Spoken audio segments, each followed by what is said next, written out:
Suzane Špan, welcome to Alternativata. This is not the alternative for Germany. Alternative in Bulgaria means alternative to the mainstream media and mainstream power, which is rather, how to say, pro-Russian in Bulgaria for probably the last less than 20 years. Since 2009, there is a very strong Russian influence. We have a president who even put a question mark on whose Crimea Peninsula, when he was even in the electoral campaign, and then he was elected, for the first mandate.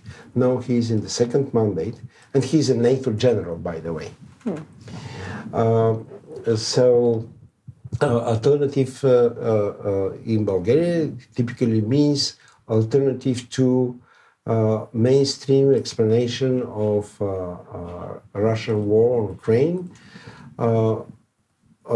disregard mainstream media, disregard to human rights, including minorities, be they gender, sexual orientation, or ethnic minorities, and of course, it's an alternative to the populism in the Bulgarian political environment.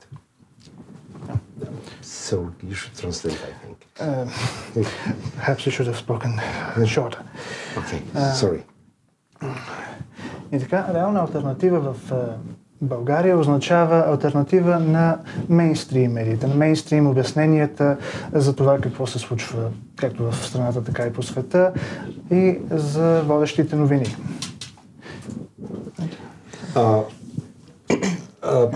Let's start with 9th of November.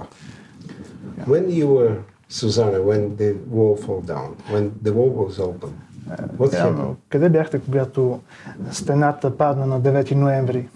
Какво се случи тогава? Good evening. Thank you for inviting me to your channel. Вечер. Благодаря, че ме поканихте. Of course, these were exciting events. Everybody was enthusiastic about it. And, well, at that time, I was a young girl, 17 years old, still going to school. And, of course, this was never seen before. And everybody was eager to go to the East. And me personally... So you were in the West? Yes. So I was living in West Germany and... Реално бяха много вълнуващи събития за всички нас. Аз тогава бях още ученичка, бях на 17 години и много исках да отида на изток, защото живеех в Западна Германия по това време. So I was living more close to the Netherlands and Belgium than to the former GDR, so it was quite far away. Реално живеех по-близо до Нидерландия и до Белгия, отколкото до ГДР. Струваше ми се много по-далеч. So this is why I watched all this rather on TV than in reality, because I had to go to school in my hometown.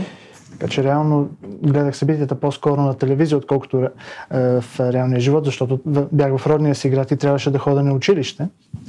But it was very popular for us to go to Berlin to celebrate New Year's Eve around the Brandenburg Gate. And this is, I enjoyed going there and celebrating all together with East Germans.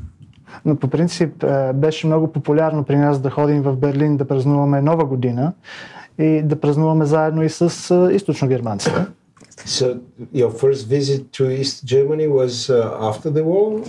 No, I went there before. Oh, you were there before? Yes, I went to Chemnitz. Former it was Karl-Marx-Stadt. Mm-hmm. Yes, so I had to see the opportunity. I also went to Leipzig and other East German cities. So I had the opportunity to see it. And I can say that it radically changed, of course. Реално имах възможността да отида в Източна Германия и преди да падне стената, отидах в Chemnitz, който тогава се казваше Карл-Маркстад. Също така бях успяла да посетя и Лайпциг. Chemnitz, isn't it today one of the strongholds of Alternative for Germany, no? Yes, it is. Could you tell us more about, Chemnitz now as a political whatever challenge? Well, I'm not from Chemnitz and I'm not an expert on Chemnitz. I just wanted to add to the events that for me personally it was more interesting and I was more enthusiastic about perestroika and the Soviet Union and the possibility to go to Russia finally, because I started learning Russian at school and this was more important. Реално, въпреки че аз не съм от Кемниц, знам, че там в момента са много популярни алтернатива за Германия, но за мен тогава беше по-интересно аз да отида на изток, беше ми интересна перестройката и тогава ми беше интересно и да отида в Русия, затова бях почнал да уча руски език. What happened to the last leaders of East Germany? Oh, well, I know that Honecker, he fled to Argentina, I think. Mm-hmm. They lived until... Gregor Gysi? Oh, he's still active. Gregor Gysi is very active. He's a politician of the left. По отношение на предишните управници на Източна Германия, знам, че Хонекай мисли, че отиде в Аржентина, докато Грегор Gysi още е активен в страната. In what sense active? Well, he takes part in protests against the government and he's also quite a pro-Russian politician. Реално той участва в много протести срещу правителството и е активен като проруски политик. We will come to Russia issue in a minute, but let me start with the early 90s. I think you defended then a doctoral thesis on the subject of Russian Federation policy towards Ukraine and Belarus. Yes. Да, мисля, че 90-те години, доколкото си спомням, вие защитихте тогава докторална теза по отношение на политиките на Руската федерация. Спрямо Украина и Беларус. What changed since then? I mean, towards Ukraine, I understand. What was the reason for the Russian aggression against Ukraine? That it was not second Belarus? No, of course. Реално, как обяснявате агресията сега на Русия срещу Украина? Дали са агресивни просто защото Украина не е втори Беларус? Of course, this was a long development, so we could see that already in the 90s, Russia had this ambitions concerning the post-Soviet space. It called it sphere of privileged interests, and that means it's the only Russian sphere of interest. So this was clear. Реално това се наблюдава още от 90-те години. Беше ясно, че Русия има амбиции по отношение на своята сфера на влияние и на интереси. But in the 90s, President Yeltsin, he recognized the sovereignty of Ukraine and the existing borders with a treaty in 1997, the Great Friendship Treaty, and I think this was a good sign. Но тогава президентът Елцин призна суверенитета на Украина благодарение на договора от 1997 година и мисля, че това беше един добър знак. Of course, then we could see internal factors and external factors that are the factors why Russia changed. So the external factors were that Putin, he tried to integrate the post-Soviet space again. Реално сега виждам и видяхме и външни и вътрешни фактори за промяната на Русия. Външните фактори включваха това как Путин се опитва отново да обедини постсъветските държави като част от влиянието на Русия. So he established various organizations like the Eurasian Economic Union, and his first goal, of course, was to integrate not only Belarus and Kazakhstan, they were integrated already, but also Ukraine. And this was the problem, that even Ukraine, under the leadership of the pro-Russian President Yanukovych, rejected to be integrated. Реално Путин се опита да изпълни това, като първо създаде много организации, като например Евразийският икономически съюз, и се опита да интегрира и Беларус, и Казахстан, и разбира се и Украйна, но дори тогавашният президент на Украйна Янукович отхвърли това. Actually, before the Eurasian Union, there was a custom union. Yes, and yes. it was existing, since the beginning. I mean, immediately after Putin came in charge of Kremlin. Yes. Като реално преди Евразийския съюз имаше и митнически съюз, който се организира веднага след като Путин дойде на власт. Yes, this was the first step. The customs union was established in 2010. But again, the problem, I think the main and core problem is that Russia had nothing to offer except for cheap oil and gas. Реално този съюз, да, той беше първата стъпка, когато се организира през 2010, но реалният проблем е, че Русия нямаше нищо, което да предложи, изключая ефтин газ, ефтин петрол. And this is why the integration into the EU was more attractive for Ukraine, of course. И затова интеграцията в Европейския съюз беше реално по-привлекателна за Украйна. So we could see this competition in integration politics. Така че се вижда това съревнование между различните интеграционни политики. And at the same time, there was this growing contrast of the democracies, rising democracies in Georgia, Ukraine, and of course Russia. We all know it, that Russia turned into a dictatorship. And of course, this was also a problem because Russia didn't want to see a functioning democracy in its neighborhood. И реално се наблюдава този контраст между зараждащите се демокрации в Грузия, в Украйна и това, че Русия де-факто се превърна в диктатура, която не искаше да види тези зараждащи се демокрации около себе си. I understand this in the following context. If you have a successful democracy, successful reforms, people getting richer without the help of the government so much, with less corruption, more diversified economy and that sort of stuff, it was a bad example, for the Russians. Yes, of course. And this is why... Да, т.е. реално се наблюдава това, че този контраст, как руснаците виждат, че демокрациите са успешни, реформите са успешни, хората вече не са толкова зависими от правителството, икономиките не са зависими и това кара Русия да изглежда зле. So these two factors, on the one hand, to prevent Ukraine from being a successful democratic state, and at the same time to implement all these imperial ambitions, Putin finally started this war. And of course, it's important to mention that the war already started in 2014. Yeah. And then, yeah. Тоест тези два фактора, че от една страна Русия не искаше Украйна да се превърне в успешна демокрация, а от друга страна си личеше имперската амбиция на Путин, заедно доведоха до тази война, която реално съществува вече от 2014 година. You have a subtitle of your book. Could you translate it into English?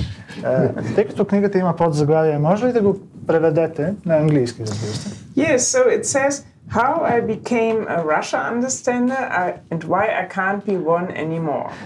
Подзаглавието е как станах разбирач на Русия и защо днес вече не мога да бъда такъв.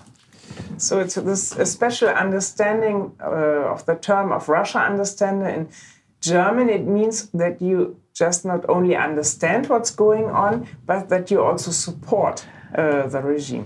Като на немски терминът се подразбира, че не само разбираш режима, а и го подкрепеш. How strong is the Russian support for Russia in Germany? Who participates first of all? Колко силна е подкрепата за Русия в Германия? Кои участват първо на първо? Well, this is a whole network. I described it in my book. So Russia and especially the Russian state media, they started building this network since 2014, since the annexation of Crimea. Реално съществува цяла мрежа, както съм описал в книгата си, която е организирана най-вече от руските държавни медии и това започва още от 2014 година, от анексирането на Крим. Because this was the year when RT and Sputnik in Germany started their activities. And since that time, I'm doing research on this media and also I'm analyzing the network. Защото тогава каналите РТ и Спутник започнаха да действат в Германия и от тогава аз ги анализирам и ги наблюдавам.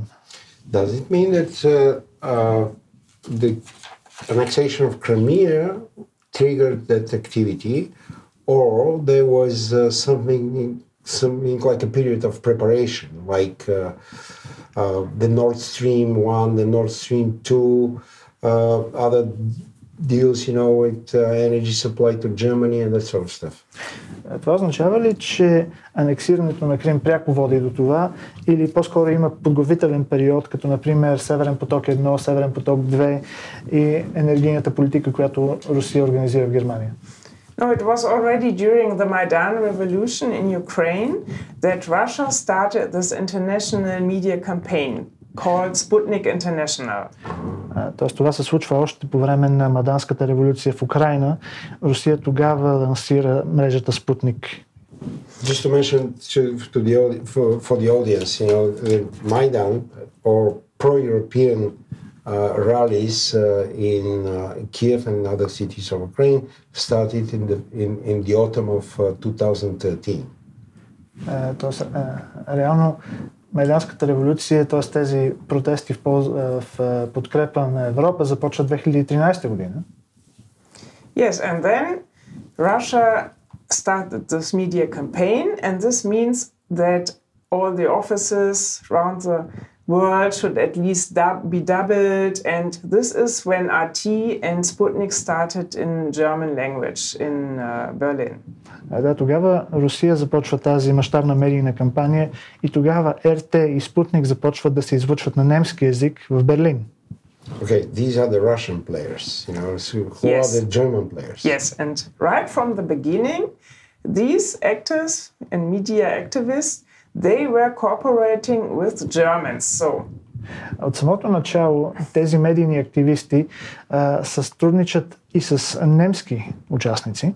So there were, for example, right-wing extremists. So in Germany, it's a well-known activist called Jürgen Elsässer. So he's tough right-wing, and he started advertising RT Germany and organizing events, and he even supplied some employees for Radionov. Radionov was the head of Rabki then, this agency, and also head of RT. Участват крайно десни екстремисти в самата Германия, включително Юрген Едерсар, който започва да работи и да предоставя ресурси за РТ Германия, като организиране на събития, предоставяне на служители и започва да работи в сътрудничество с Радионов. Radionov, the head of RT Germany. Да, с Радионов, който оглавява RT Германия. And then, so I've been analyzing this network for 10 years, and then you must understand the strategy of RT. Анализирам тази мрежа вече 10 години и трябва да разберете стратегията на РТ. So the strategy is to address dissatisfied people, discontent in society, and organize, protest and mobilize these people. Стратегията им е да се обърнат към недоволните хора, недоволните фактори в обществото и да се организират и мобилизират тези хора на протестни дейности. So we could see that they very smartly used crises, first the refugee crisis, then Corona crisis, then especially the war against Ukraine and the energy crisis to mobilize people in that way that they supported them, so media support. Много умно използват кризите в последните години, като например кризата с бежанците, с COVID-пандемията, с войната в Украйна и енергийната криза, разбира се, и използват за да мобилизират тези хора. But they also developed certain forms of cooperation. So, for example, with the politicians of the party Alternative for Germany, and also during Corona crisis with these so-called alternative media, because they also spread these narratives, Russian narratives. Като развиват и съдействие, сътрудничество, както с партията Алтернатива за Германия, така и по време на коронавируса, с така наречените алтернативни медии, които разпространяват други версии на истината. In we have alternative media as well, but we Yes, this is why I was a little bit suspicious to be. Да, реално за това, че се наричате и вие Алтернативата, бях малко подозрителна, като дойдох тук. So these are the political whatever circles. Are there business circles who are pro-Russian? Так, това са политическите кръгове. Има ли бизнес кръгове, които са проруски? Yes, there are also German business associations. So I was working as an economic editor with an economic magazine, and then I had to edit the publications of a German business association. Има и бизнес асоциации немски. Примерно аз работех като икономически редактор за едно икономическо списание и трябваше да работя по тези бизнес асоциации. So it was this Eastern Committee of the German economy, and I decided for this book to take all the press releases and to analyze the main narratives of this business association. Съществуваше така нареченият Източен комитет за немската икономика и аз реших в книгата си да анализирам всичко свързано с него, всички публикации свързани с него. So, and there were certain narratives, for example, that Germany can't exist without Russian energy, for example. Then they were emphasizing this partnership of modernization and реално съществуваха истории как Германия не може да съществува без руската суровинна база. Then they also stated that Russia is the main economic partner of Germany in Eastern Europe, although at this time Poland was the main trade partner. It's very similar to Bulgaria. Да, имаше истории как Русия е основният икономически партньор на Германия в Източна Европа, въпреки че реално това е Полша. So I could see how these activities implied also the sort of special relations with Russia. Тоест видях как тези дейности намекват за една специална връзка между Русия и Германия. And they were also politically very active, so they demanded to cancel the sanctions against Russia that were imposed after the annexation of Crimea. Те също така бяха и политически активни, настояваха да се премахнат санкциите срещу Русия след анексирането на Крим. One of the most striking things in your book is the very subject. And a Russian network in Germany sounds, at least to outsiders, as something very strange. Because there was a war, there was an invasion, there was a presence of the Soviet army until 1990, and Germany paid 56 billion D-marks, you know, for the Russian army to move back to Soviet Union then, still the Soviet Union. Russian troops did not behave nicely, to put it this way. So, реално самата тема на книгата звучи малко странно, но това да има руска мрежа в Германия, защото, както знаете, имаше война, имаше инвазия. И дори имаше съветско присъствие в Германия до 90-та година и германците трябваше да платят милиарди дойче марки, за да излезнат руските войски оттам. So the question is why it is happening, how it is possible that in a country which basically suffered in the war, of course, you know, Germany was the instigator of the war itself, but for the period after the war, you know, you have a record of unpleasant probably feelings against the Soviet Union. Въпросът е как се случва това, как става, тъй като Германия е страдала много във войната. Да, тя е започнала войната, но и след войната Германия продължава да страда от руското влияние. Well, I can't understand this either, of course, but it seems to me that these facts, historical facts, seem to be forgotten. Now there's a lot of nostalgia for the former GDR and also strong pro-Russian feelings, especially in East Germany. Да ви кажа, и аз самата не разбирам точно защо е това. Мисля, че хората просто забравят някои исторически факти. Има много носталгия, както към ГДР, така и вече към проруското влияние. И за това. So let me just add, there were elections in autumn this year in 3 of these East German federal states, and the AfD, so this right-wing party, came first or second, and the leftist one, this Alliance Sarah Wagenknecht, came third. So we can see the rise of these two pro-Russian parties that are meeting Russian interests. And Sarah Wagenknecht is a member of the Bundestag now? No? Yes. Yeah.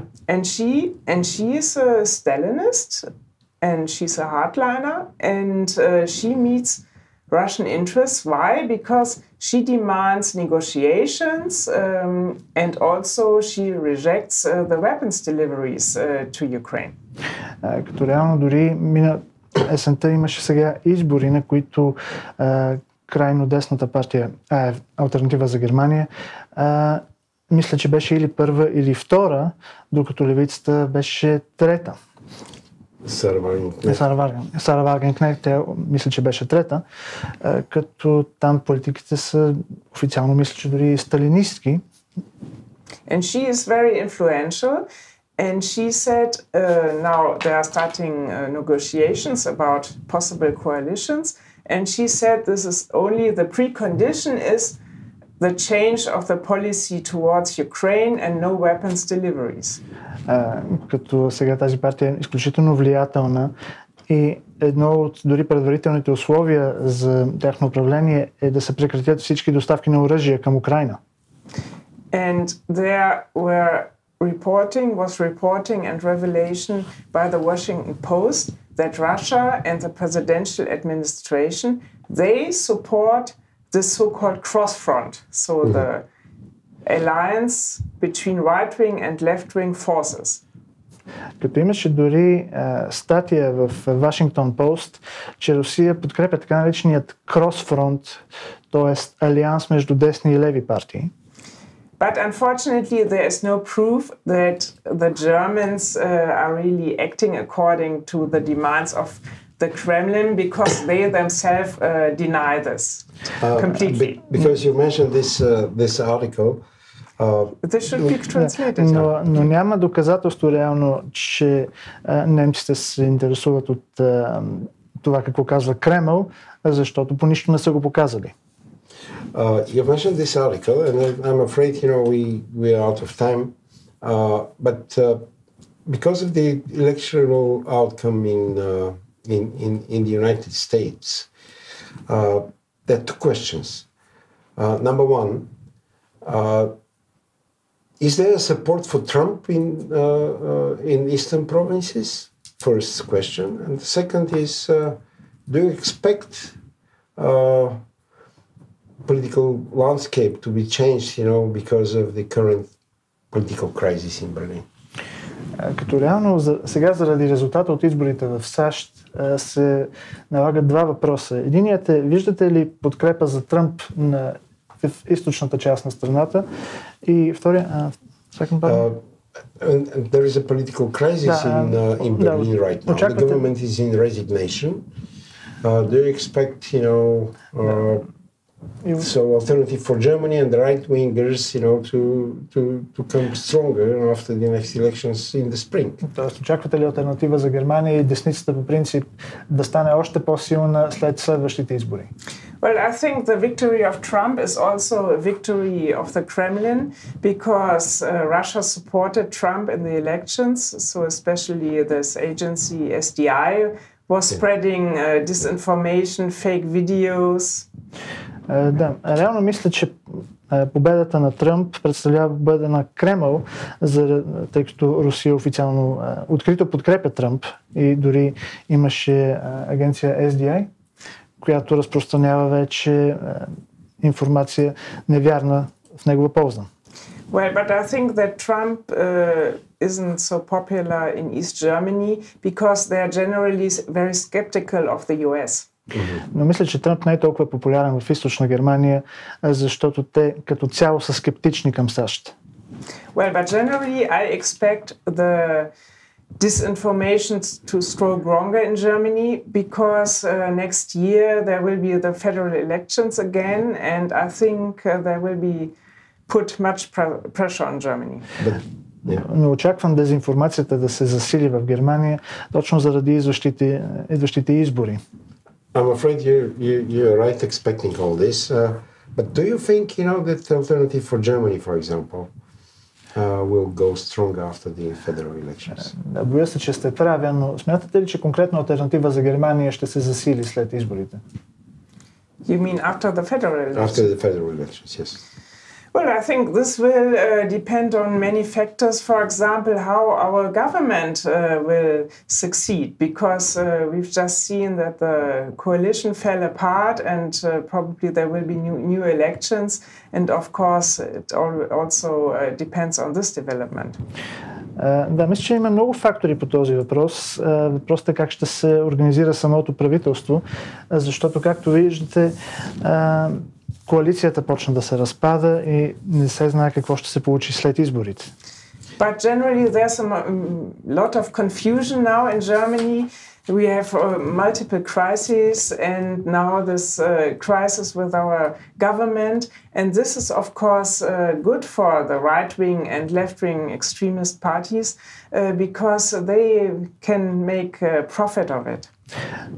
Разбира се, в момента има много проблеми в Германия, много кризи и това всъщност е в полза на крайно левите и крайно десните, защото те могат да се възползват от това. And this is also good for the Russian state media, which are still active in Germany despite the sanctions, because they also like mobilizing people and to make them take to the streets and to protest against the government. Will you write a second book like this? Perhaps. Unfortunately, sorry. Ще напишете ли втора такава книга? Може би. За съжаление. Thank you for being with us, Suzanne. I allow myself to call you Suzanne because we know each other for 20 years probably. So I can promise one thing, that I will talk to Bulgarian editors to have Bulgarian translation of this great book. Thank you very much. Thank you for the invitation. Започваме след секунди. Следващият ми гост е вече в студиото и сега сменяме, така да си кажем, антуража на масата.